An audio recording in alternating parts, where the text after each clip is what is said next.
Today on the show, I have the pleasure of welcoming back a very good friend of the podcast, Jens Nielsen. Now, Jens was first on the podcast way back in 2019, episode 159, and I highly recommend all of the listeners going over and giving that episode a bit of a listen to, because this is sort of part two of that journey for Jens into what he's doing now. But just a quick recap for those of people who don't know a lot about him.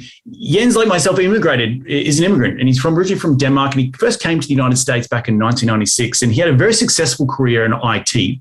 But he had a real big passion to get involved in real estate and coaching, and now he's a full-time real estate investor and a certified high-performance coach. And he currently is a general partner at over 1,700 units across the country, valued at over $150 million.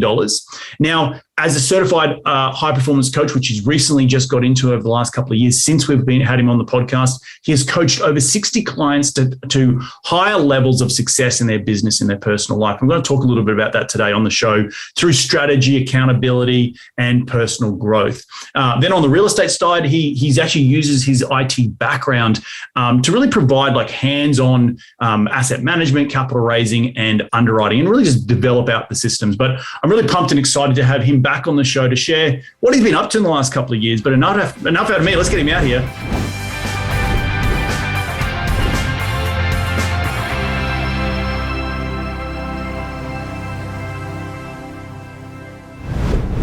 Jens, welcome back to the show. How are you doing today, mate?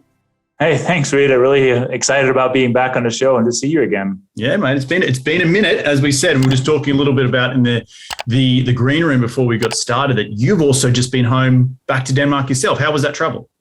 Yeah, it was amazing. And it was really part of my dream, right? Entering this path of real estate investing into freedom. And I dreamt of going back for more than just the 1 or 2 weeks that was possible when I was working. I could actually take the time. So I went over there early April, spent a month. I spent 10 days in Denmark, spent 2 weeks in Spain, 1 week riding my bike, another week with my wife in Barcelona, and then went back to Denmark for a celebration of my nephew's confirmation and everything. It was so amazing being able to I didn't have to ask my boss. I could just take off. Yeah, I still have responsibility and accountability to everybody on my team, my investors, but I don't have to be sitting at a desk in an office all day long, right? So that's great. Right. I loved it. That's right. Well, just give the listeners a bit of a snapshot of your background, and then maybe just fill us in what you've been up to in the last 2 years, because I am quite interested. I was looking back at what we'd spoken about before, and I think I was talking about earlier, back in 2019, I'll just spoil it for anyone, the episode we spoke about back in 2019 was the balance of working and building a business. Give us a bit of an the 30-second, to a minute of what you've been up to in the last couple of years. Yeah, I mean, so since 2019, we all knew what happened, during the COVID and all this stuff, right? And what really happened was I faced a choice there in 2020. It's I either get scared and kind of hold on tightly to what I knew, or I was hey, this is an opportunity now to start making some of those changes.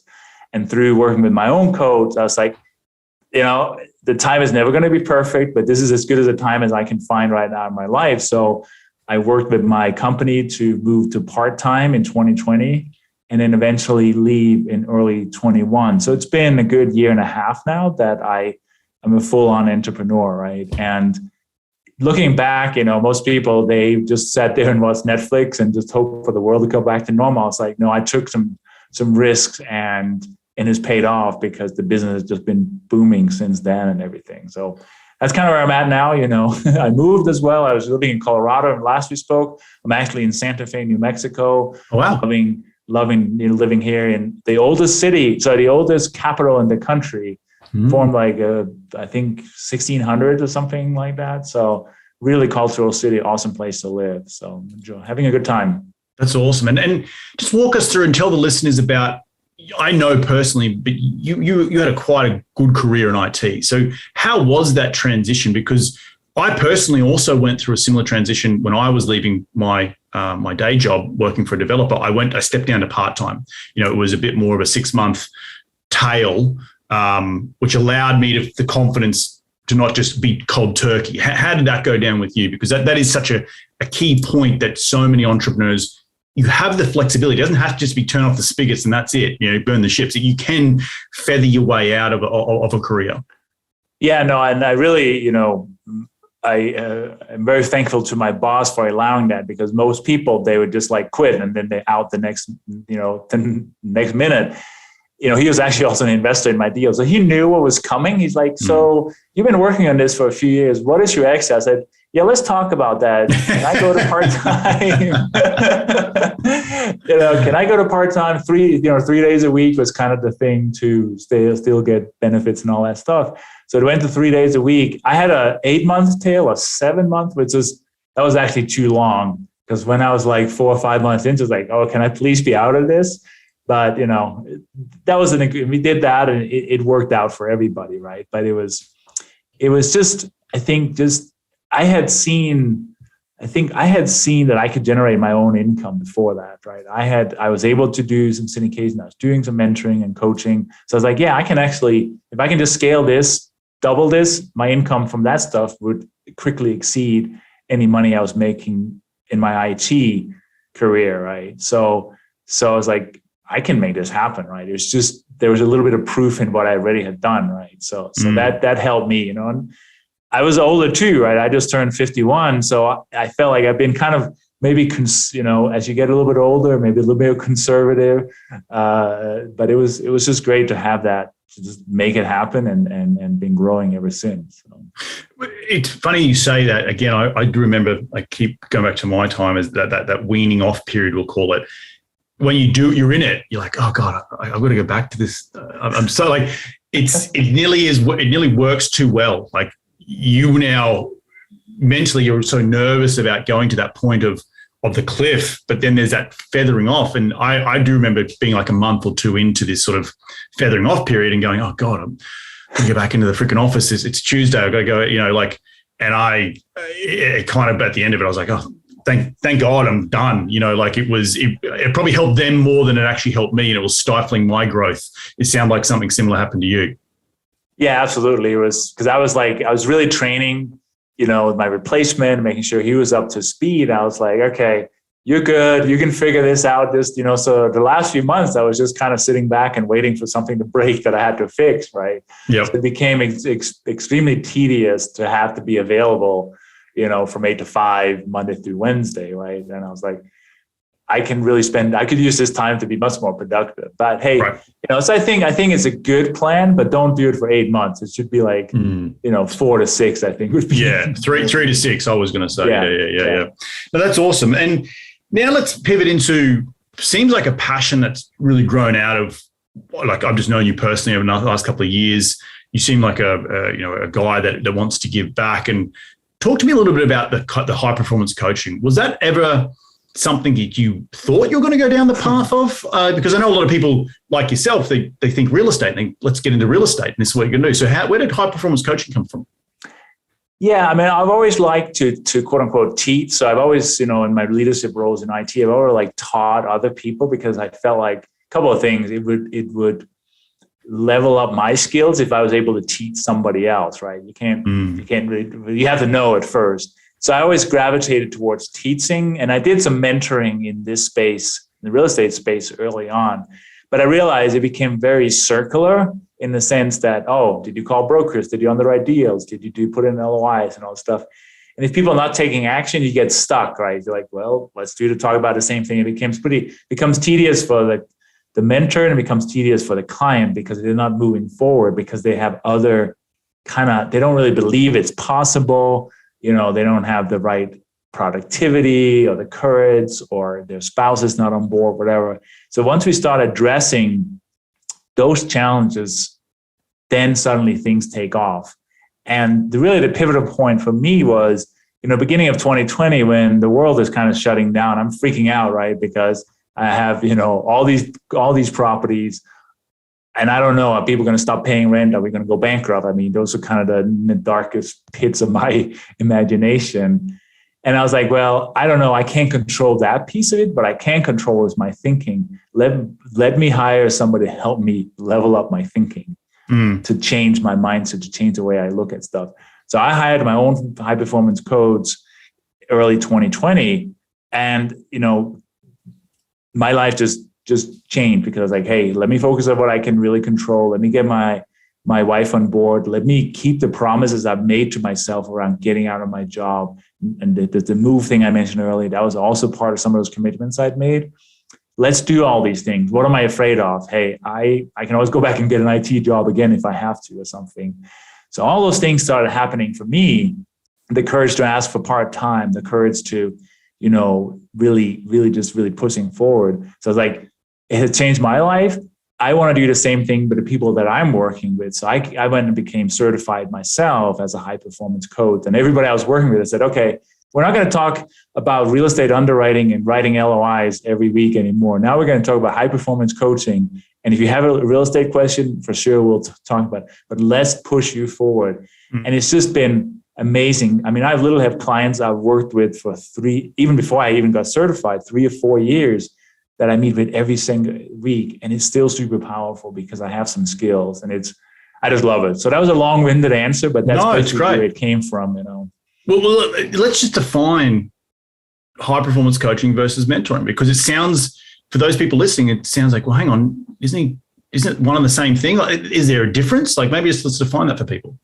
Yeah, no, that's a good question. So mentoring, so a lot of, various programs you can buy, they call them coaching programs, real estate coaching programs, and you can Google and find them out there.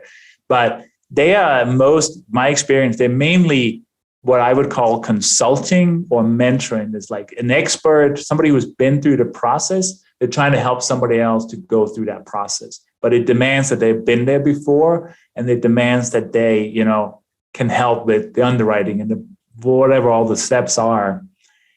But they typically are not very good when somebody gets stuck, when the person doesn't take action, when the person doesn't really move forward. They're like, as I mentioned, it becomes very circular and frustrating for everybody involved, right? Yeah, it's great if you have someone that's really good at it and they take action and you can help them. That's great. But in reality, that doesn't always happen. Where high performance coaching come in, and this is based on Brendan Burchard, if you're familiar with him. He's the guy who developed this program. There's many different models. I just love this one. And the coaching focus on 5 key areas in your life. It's clarity. What do you really want? Because a lot of people say, I want to invest in real estate. It's like, okay, why? Why is that so important? It's not easy. It's a lot of work and it takes time.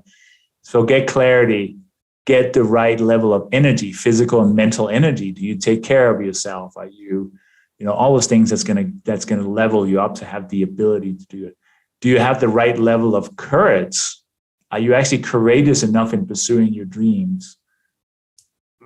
Case in point, me telling my boss I wanted to leave. Do you have the right level of productivity? That's huge, right? And so many people just let other people's priorities set their schedule on their day. And then finally, do you have the right level of influence? Can you influence partners and brokers and investors and lenders to move towards the outcome that you're looking for? So those are the 5 pillars of this model: vision, energy, courage, productivity, and influence. But it goes deeper than that. But those are kind of the key things. Once you kind of get those things sorted out, people tend to take action, or they realize that real estate is not the right thing for them because like, oh my God, this is a lot of work, right? So, but everybody gets some clarity for sure, and that helps a lot. In terms of the clarity and the vision, I get that. The energy, I get that. The courage, the productivity. The last one, influence. How do you measure someone's influence coming out? Like, rewind yourself. You and me, I remember going back and thinking, if I was asked that question on influence, I'd have no idea if I could even answer it when I'm leaving my day job, right? I didn't even think about that. So how do you quantify that coming out of the workforce into a new arena when you're ultimately starting from zero? Yeah, that was a great question, right? So the key areas of influence is like role modeling the way. So that could be, hey, for example, hey, I already bought a couple of smaller properties, so I'm already taking action, or I've invested passively in somebody else's deal or whatever that may be, right? So you're stepping out into that realm that you want other people to follow you into, right? Mm-hmm. So role modeling by actually taking action that puts you. So that's the first part, right? So I mean, I had invested passively in a bunch of deals when I was working. I had done some smaller deals just by myself, right? So I was already on that path, and the crazy thing is, like, Now looking back, it doesn't look like much, but for the average person who's never invested, having 20 units and a handful of passive deals, that's a lot, right? So that can actually, that's enough. Well, at least he's done some stuff. He probably knows what he's doing to some degree, right? So there's influence there. The other part of influence is teaching people how to think, which I feel is anytime we are with people, it's always an influence process, right? We're either trying to, quote unquote, get the other people to do something for us, or they're trying to get us to do something, not in a negative way, but that's just human interaction, right? There's always some kind of give and take. So once we start challenging people to think differently, for example, case in point, somebody who's always invested in a 401k in stocks, perfect, that works. Have you ever thought about diversifying your portfolio and getting away from Wall Street into Main Street, and those kinds of things, right? You teach them to think differently, like, oh, that's cool. You can actually go and touch the property and talk to the people that's doing it. Then you're challenging people to think differently. Teach them how to think differently. And then finally, you challenge them too. You're like, okay, and again, maybe the example with the investor, okay, let me show you the pitch deck and start talking the way through that. So you kind of challenge them to think differently. Why don't we go and visit the property? So you start getting some action, some motion into it there, right? You start challenging. So that's the influence model. But then we also go to persuasion, which is a little bit different. I think influence is with people that we are very close with and have a direct day-to-day interaction with. Persuasion is another part of the model where we're trying to persuade people to see a better future. And we've been painting that future in ways that they can really connect with emotionally. Because we think, hey, show them the pitch deck and show them the numbers and they will invest. In reality, if they cannot see an emotional reason for it, most people are not going to invest unless they're very experienced and they do it because of the numbers. But, smaller investors, they're like, oh my God, this is scary. Tell me how this is going to make my life better, right? Mm. So that's great. And that's so much.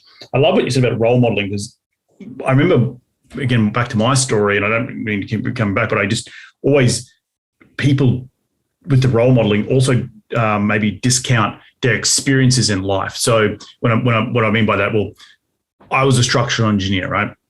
I went and used that skill to pivot into a full-time role with a developer, right? So I was able to, when you say role modeling, I was able to use a skill to get me into a position that helped me gain that more power to say, hey, yes, I have experience because I've just spent the last X amount of years in the business, so to speak.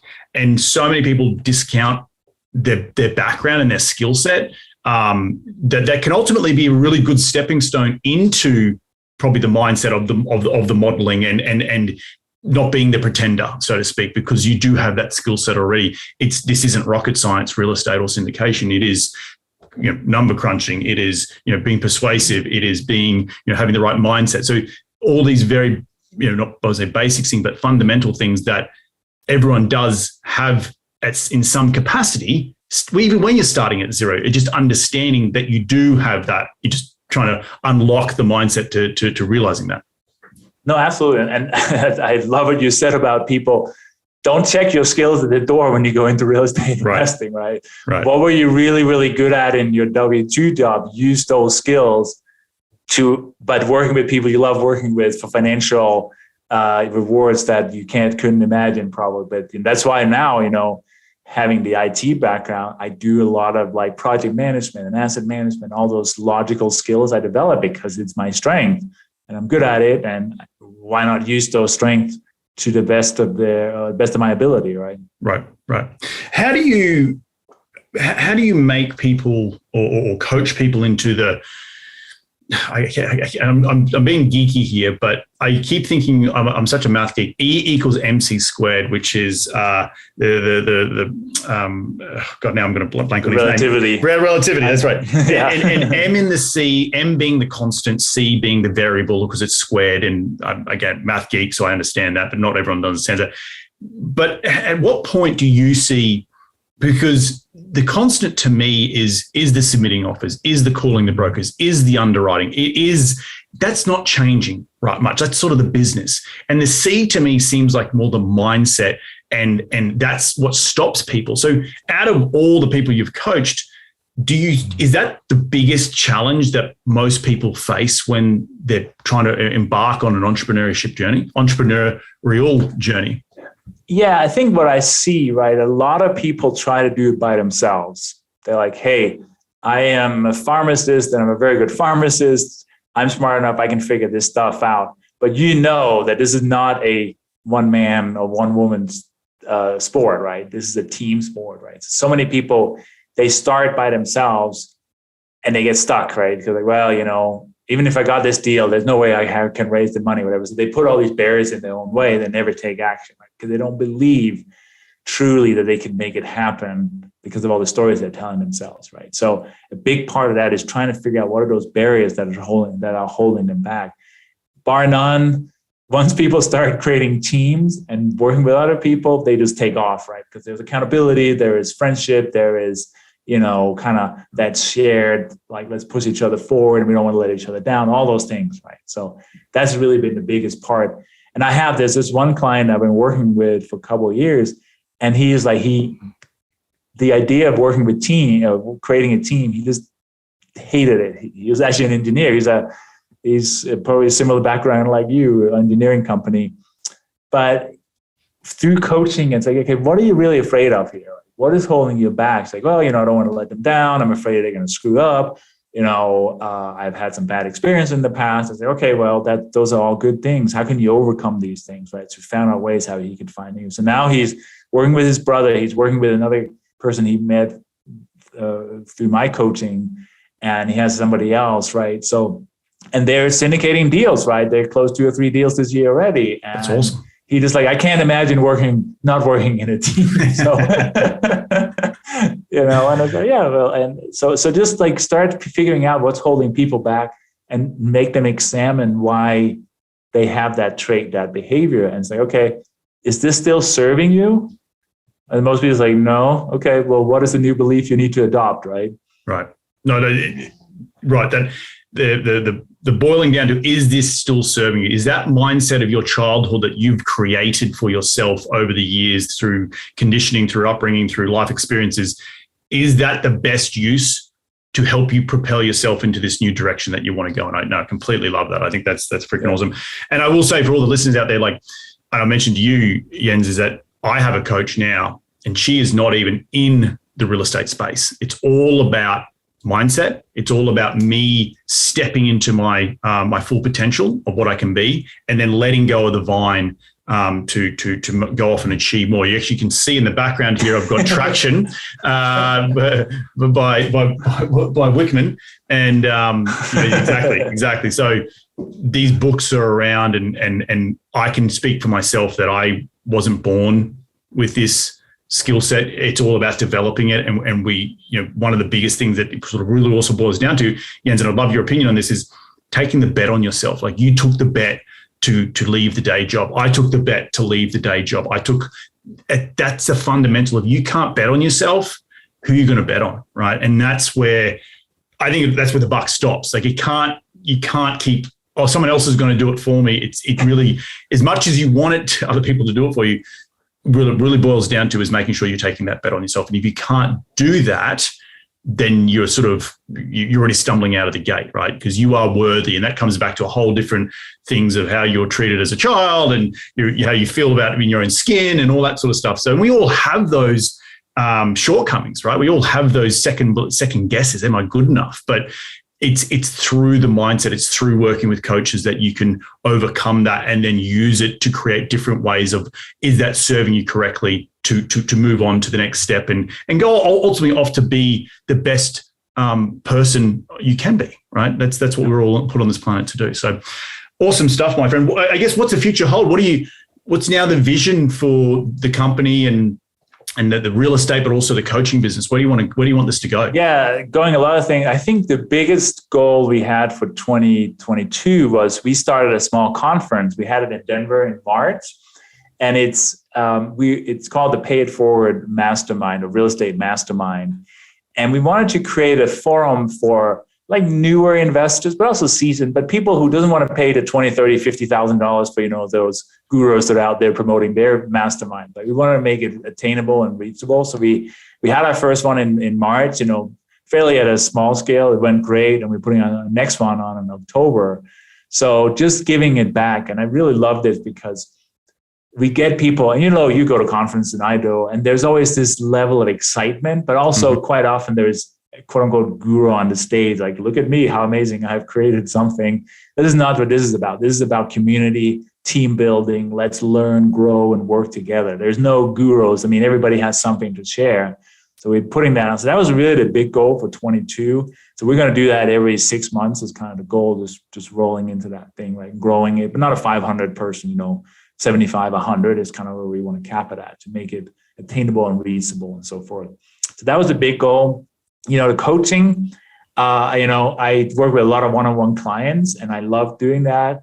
Down the road, I think we want to start creating more of maybe some group coaching and other things to serve more people. And, part of this conference that's going to maybe put some offerings in there to add that. And then something to real estate. I mean, really, it's just been growing so quick. I haven't even stopped to think about where we should go. Really what we are, well, you have Traction behind you. I love that book and it helps my logical mind. It's really putting systems into place. I mean, I'm going to go and work with my partner who has a property management company. We're going to actually start implementing the EOS in there and all this stuff. So, and I love it because the last thing I want is people operating on feeling or on, oh, we're doing a good job. No. Did you meet the commitments? Are you following the plan and all this stuff, right? So those are kind of the key things, right? And then obviously adjusting to the new lending environment and all those things that we're all dealing with. But those are technical things, and we'll find ways to deal with all that. So. Right, that's right. No, I love it. And then back to E equals MC squared. That the environment is the M because you can't control it. It's a constant. It's always going to be there. And I think you mentioned earlier in the show you had to let go of some certain things that you just had no control over. And I there's so much stuff out there in life, particularly like the markets and how it's going to react. And we can't control it. It's just, we can only control our emotions to that. So awesome stuff, mate. Look, at the end of every show, I'd like to dive into the top 5 investing tips. You ready to get into it? Sure, let's do it. Mate, question number 1, what's a daily habit you practice to keep on track towards your goals?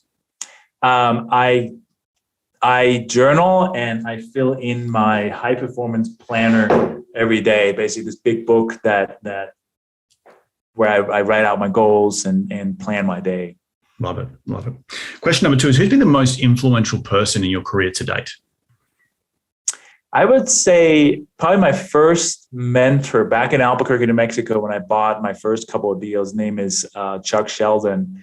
Been doing it. He's lately close to 80 and he still does deals. And I'm like, I admire his energy and his excitement and enthusiasm for doing real estate.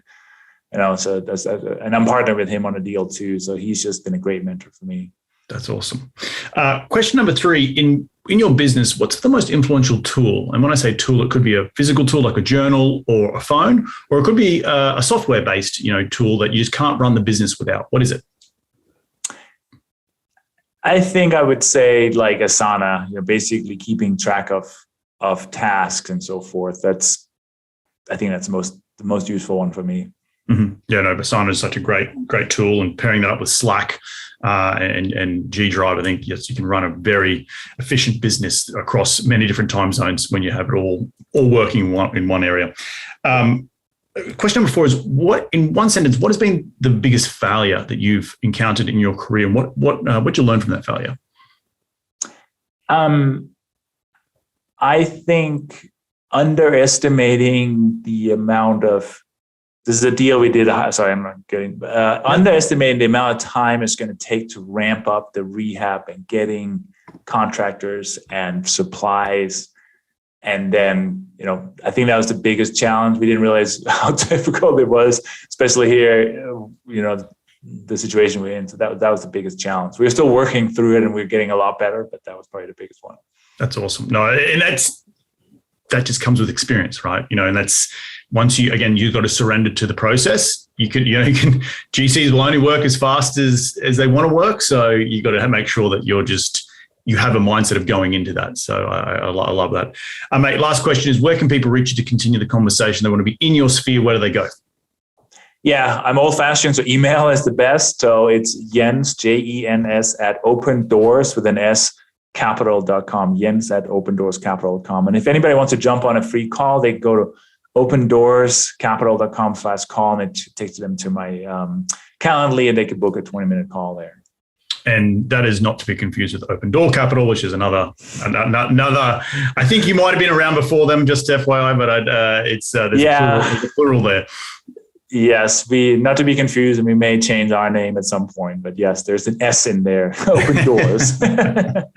Awesome stuff, mate. Well, look, I want to thank you so much for jumping on the show. I just want to reflect some of the things I took away from today's show. And I think the big thing for me is, you've really grown into your own skin by the looks of it. Like, knowing you for a number of years now, it seems like you really have found your passion, and I love that you're paying it forward, and you're moving into a better version of yourself, and that's helping other people become better versions of themselves. So one, kudos, because not a lot of people spend a lot of time figuring that out. And then the other thing I really loved is just walking through. There is different ways to exit careers, and you don't always have to be a rip the Band-Aid off, go cold turkey, and then breaking it down into clarity, energy, courage, productivity, and influence, and how that is different to a coach versus a mentor. There are two different things. People should understand the differences, and when they need certain things in their trajectory, because it will change. And I know my coach from back in the day has been different to who she is today. It might be different in 10 years' time, but I know I need someone in my corner. So did I leave anything out? No, that's it. Awesome, brother. Well, look, mate, again, thank you so much for jumping on today's show. Enjoy the rest of your week, and we'll catch up very, very soon. Sounds good, Reed. Good to see you. Well, there you have another cracking episode, jam-packed with some incredible content, I should say, from Jens. If you do want to get into his sphere, it is Jens at opendoorscapital.com. That's with a plural. There's an S. Check him out. He is doing some incredible things over there. I want to thank you all for taking some time out of your day to tune in to continue to grow your financial IQ. If you do like this show, the easiest way to give back is to give it a 5-star review on iTunes. And all the notes from today's show will be up on my website at reedgoosens.com. We're going to do this all again next week. So remember, be bold, be brave, and go give life a crack.